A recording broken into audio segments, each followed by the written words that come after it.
这才是真正让人羡慕的生活。男人为了带新婚妻子环游世界，花光积蓄盘下一艘搁浅的双体帆船，并亲自动手用2年时间翻新改造，让这艘战损版的破船重获新生，载着他们遨游碧海蓝天。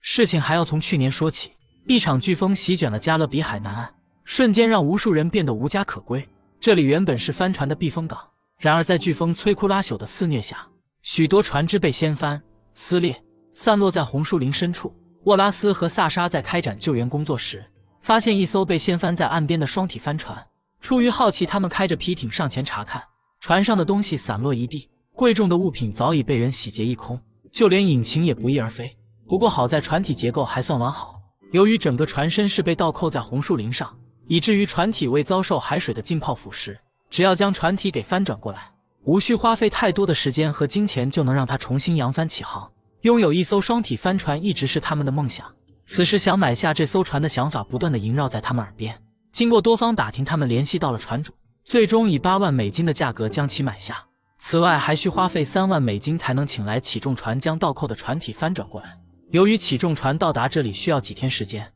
沃拉斯和萨莎便趁机开始清理船舱，他们把散落的垃圾全部打包并运回岸边。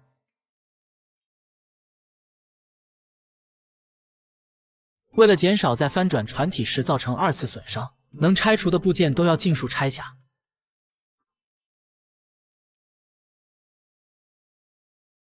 他们进入到船舱内，倒扣过来的天花板内有大量的积水，只能用角磨机把天花板切开排水。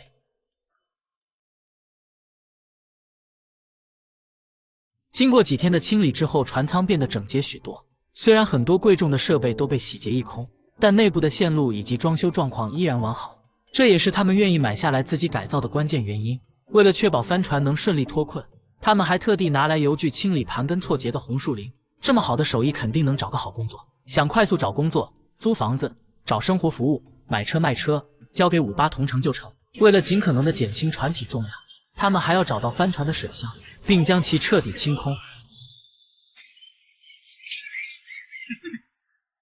经过几天的等待，起重船终于抵达红树林。由于这里有一处浅浅的泥滩，大型起重船开足了马力才强行穿过，一路坎坷抵达红树林深处。接下来工人们便紧锣密鼓地开始准备工作，一部分人用气囊垫高船体两侧，另一部分人则给帆船内侧绑上缆绳。他们计划将帆船内侧抬起，直接将其翻转过来。然而起重船的马力未能如预期般撼动船体，无奈之下，他们只能启用更加冒险的方案，用缆绳将一侧船舱固定在岸上，然后再用起重船向反方向拖拽，让船顶作为支点，使船体发生翻转。然而想法是美好的，现实却异常残酷。帆船并没有如预想般翻转，反而在起重船的拖拽中滑入更深的海水中。他们所有的努力都在这一刻化为乌有。经过海水的浸泡之后，船舱内的所有电子元件都彻底报废。原本计划3个月就能完成的修复工作，现在被迫延长至2年以上，并且所要花费的改造资金也从最初的预算翻倍。虽然大家都面露沮丧，但现在最重要的还是先将船体给翻转过来。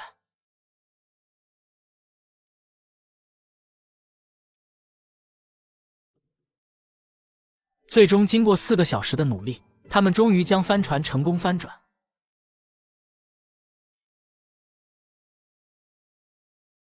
在将船舱内的积水抽干之后，为了防止电瓶短路发生火灾，沃拉斯立即找来工具将船上的锂电池给拆卸下来。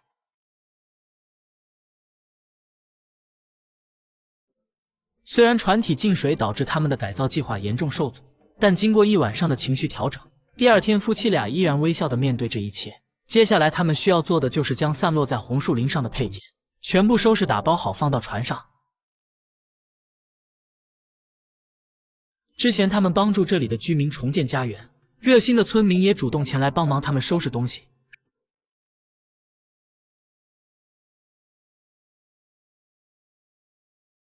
现在这艘帆船不仅失去了引擎，还失去了船帆，所以只能依靠汽艇将其拖拽回港口与他们的小帆船汇合。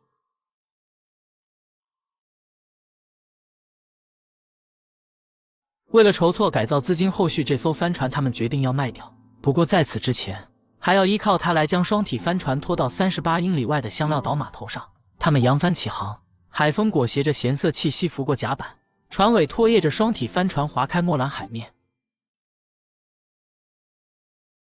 很快，他们就抵达了香料岛码头。码头工人迅速过来协助将帆船平稳靠岸，然后再将其吊起运送到指定的地方。格林纳达是加勒比首屈一指的帆船天堂，这里拥有着顶级的帆船服务。为了制定出最完美的改造方案，沃拉斯特地请来专业人士对船体结构进行全方位评估。由于船体遭受过飓风重创，不仔细检查根本无法发现隐匿的裂痕。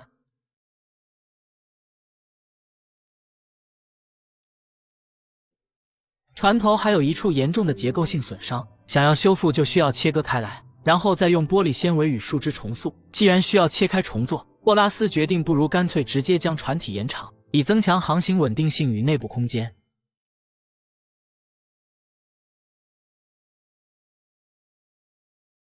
经过一整天里里外外的仔细检查，小问题的确不少，但核心结构完好，这意味着整艘船的骨骼依然强健。夫妻俩悬着的心终于缓缓落定。第二天，沃拉斯开始检查船舱的内部设施，毕竟遭受了几个小时的海水浸泡，他们非常的担心舱内木板发生霉变。沃拉斯小心翼翼地拆下一处门框，如此一来就能更加直观地查看到墙体内部情况。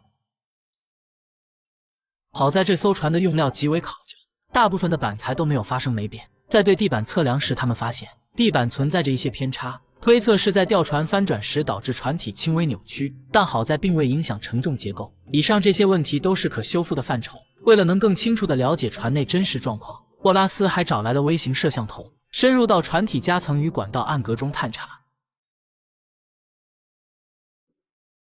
正如预想一般，暗格里积存的盐结晶如星屑般闪烁，以及很多犄角旮旯都还有积水。那么接下来的改造工作便从清理岩石与积水开始。为了更加方便工作，他们购置了一些木材，在船底下搭建了临时的工作平台，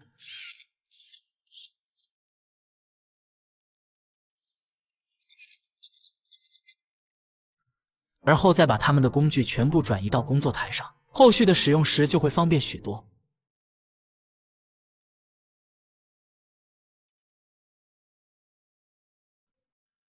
考虑到以后每天都要上下船几百上千遍，他们还特地在船尾搭建了一个简易但稳固的木质阶梯。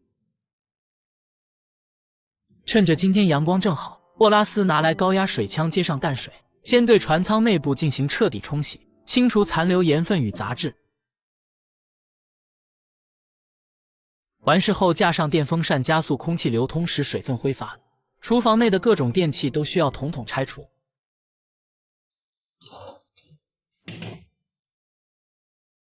最让人头疼的其实还是船内的电路系统，各种型号的电缆纵横交错，但遭受海水浸泡之后，内部铜芯已然氧化发黑，完全无法继续使用，因此必须全部拆除更换。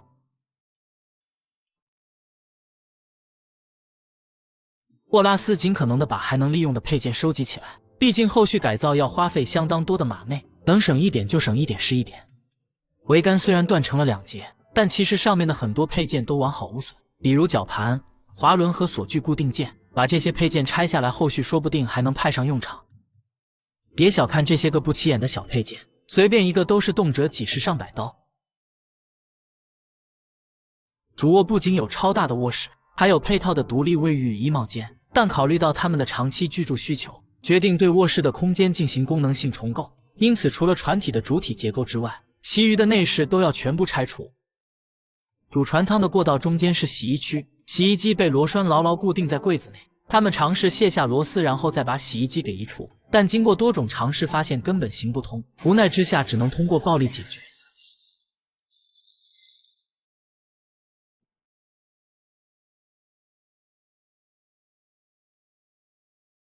但是暴力拆除也会有风险，稍有不慎就会被划伤。由于船内的走线复杂刁钻，接下来的很长一段时间里，他们都在为拆除帆船内的电缆而忙碌。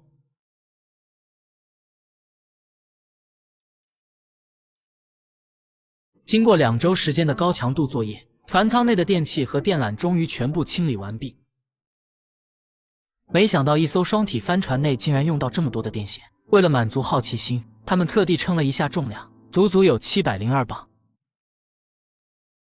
1年1度的格林纳达帆船展如期而至，沃拉斯和萨莎自然不能缺席。为了能获取更多的改造灵感，他们穿梭于船展熙攘的人潮中。在这里，他们能接触到最新的航海科技以及各种超前的设计理念。可以说，只要马内到位，什么需求都能安排。和往年一样，展会的最后一晚，帆船爱好者们汇聚在酒吧狂欢，水手们举杯畅饮，分享惊涛骇浪中的生死时刻与静谧月夜下的私语。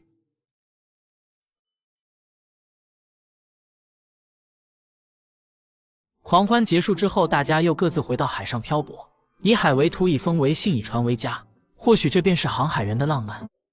双体帆船分为左右2个船舱，中间由坚固甲板连接。他们计划将左舱作为自己的生活起居空间，右舱则改造成客舱和工作室，后续可以招募志同道合的航海伙伴共同记录旅途。因此舱内的布局就必须大刀阔斧的改造。他们很快便制定出了初步改造方案。在对船体改造的同时，还需要注意重量的分配，避免船体因重心偏移而失衡。那么接下来的首要任务便是拆除船舱内的所有隔板。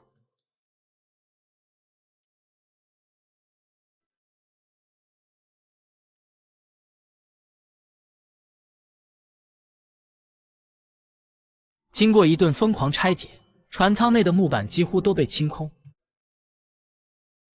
不仅如此，在不影响结构安全的前提下，他们还要切割部分玻璃纤维墙体。为了防止切割过程中纤维粉尘弥漫，他们先用塑料膜将整个作业区严密包裹，再穿上严密的防护服，防止细微颗粒侵入呼吸道。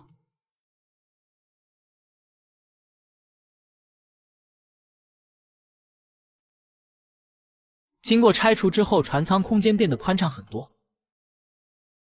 甲板上有一个巨大的隔间，前任船主在这里安装了一个发电机。后续沃拉斯计划在船上安装太阳能板，因此这个沉重的大家伙便需要移除。之前一直没拆是因为需要用到起重机，当时船厂内密密麻麻停满了船。随着航海季的到来，船场上的帆船几乎都已扬帆远航，终于给起重机腾出了作业空间。经过简单的检查发现，虽然帆船遭受海水浸泡，但是这台发电机竟然没有进水，那么只需简单修复一下便能重新启动，卖掉之后还能为后续改造回一点血。现在的船体主要是由2侧的千斤顶支撑着，以至于中间悬空的船体往下凹陷。之前测量地板存在误差就是因为这个原因，倘若不及时校正，后续装上桅杆并拉紧锁具时，船体的变形会更加严重。因此他们需要在船体下方加装临时支撑架，精准调平龙骨与甲板基准线。正好现在船场空出了很多位置，于是他们将船移动到船场最里的角落，那里远离主干道，不会对他人造成干扰，并且还能在旁边租个仓库，用于存放工具、备件和拆下的船用设备。在开始搭建支撑架前，他们首先用铅坠精准地在地上标记出位置，而后摇来打桩机在地上钻孔。完事后便可以直接将放木立柱插入基坑中，再用混凝土浇筑固定。待混凝土完全凝固之后，再将船体稳稳落于新支撑架上。之后就可以通过调整底部支架上的螺栓来微调船体姿态，使船体达到完全水平，让甲板基准线恢复原设计弧度。有了集装箱仓库，之前制作的工作台便失去价值，现在他们要重新在集装箱内搭建出新的工作台和置物架，这对于他们而言不过是轻车熟路。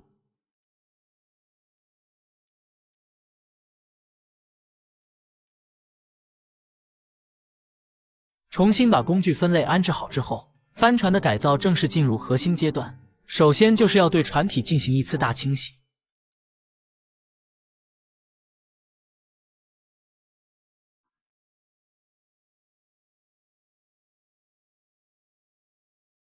窗户上的贴膜经过多年日晒雨淋已严重老化发黄，于是他们拿来热风枪，一边加热一边小心剥离。这项工作虽不复杂，却极其讲究耐心与细致。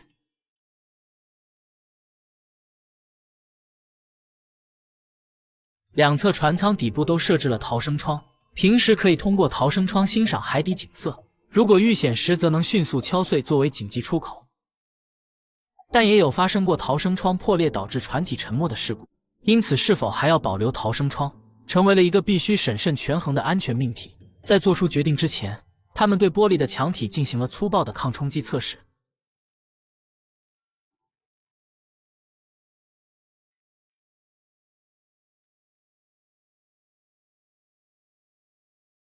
钢化玻璃最终还是败在了铁锤手下。尽管玻璃已经破碎，但想要从里面强行破开，还是费了很大的周折。那么，是否还需要保留这个逃生窗的答案也就显而易见了。除了每天忙于帆船的改造工作，他们也会抽空到香料岛附近游玩，感受这里的异域风情与悠闲节奏。